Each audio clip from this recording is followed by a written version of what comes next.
What's going on YouTube? Billy Gardner here. Wanted to do a quick video on the tree that I picked up on yesterday from the nursery that I always talk about.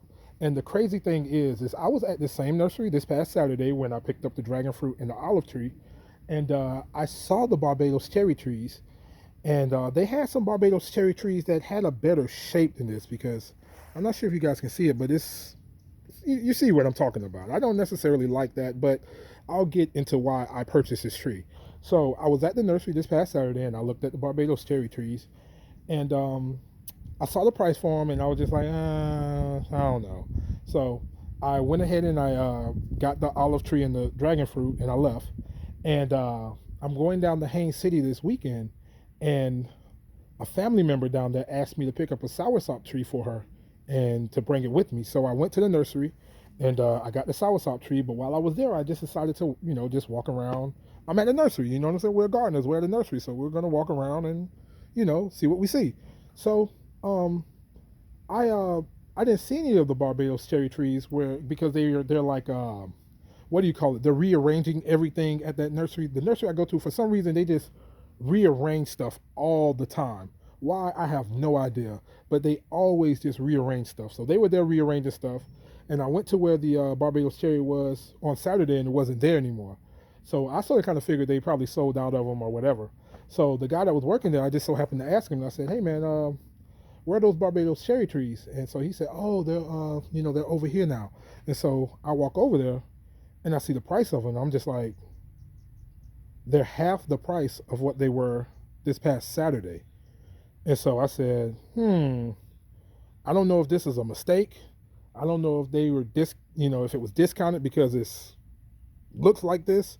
But I was like, well, I'm not going to give him a chance to change his mind. So I picked it up and I brought it home. So that's why I purchased this one that looks kind of crazy. So this winter, I'm probably going to prune it. I'm probably going to cut all of this off because it sort of kind of grows like a shrub, almost like a pomegranate. So I'm probably going to cut all of this stuff off and just leave this. I don't know how that's going to affect the tree. I may not get a whole lot of cherries next year, but the following year we should be back to business. And as you can see, it already has flowers on it and it actually has fruit on it. So like I said, once I prune it, it's probably going to chill out on me next year, but the following year we should be back to business. So yeah, this is the Barbados cherry tree. And if you've been a long time subscriber of mine, you would know that I actually had a Barbados cherry tree about 2 years ago. I don't know if you guys remember, but the hurricane came through our area. The backyard looked like a swimming pool. It literally looked like an Olympic swimming pool back here. And that did some damage to the trees. I sort of kind of gave up on gardening after that. I just didn't have the I don't know what word I'm looking for. I just didn't have I don't know. I just didn't feel like it. I just lost my spirit when it came to gardening after that. And the crazy thing is, the winter that came after that hurricane was absolutely horrible. I mean, horrible. And of course, this is called the Barbados cherry. Barbados is in the Caribbean, and it's considered a tropical plant. It can take some cold weather, but it can't take anything extreme.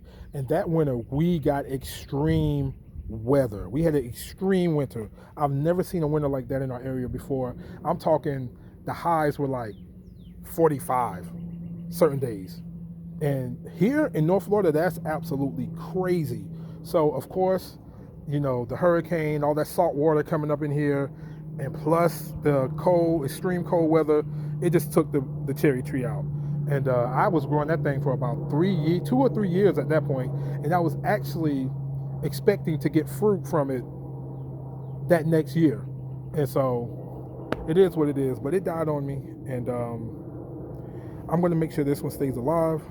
So check back for more updates, and I guess we'll go from there, and I'll stop rambling.